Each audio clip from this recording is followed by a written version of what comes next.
Ora, Deus não crê morto, e não tem gozo de perdição que está toda a vida. Em verdade, ela cria tudo para que ela existe. Toda criatura no mundo precisa de Deus. E não tem veneno da causa morta.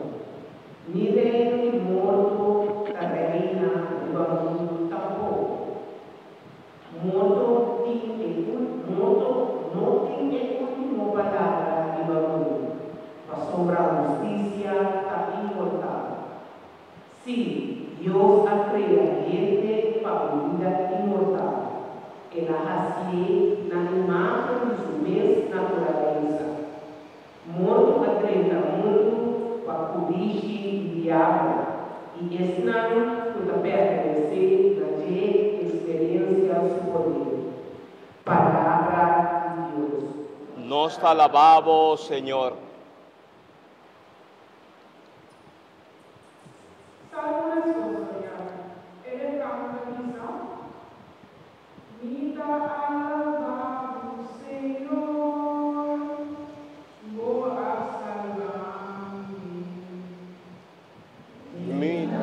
Alabamos, Señor, oh, a salvarme.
Alabamos, Señor.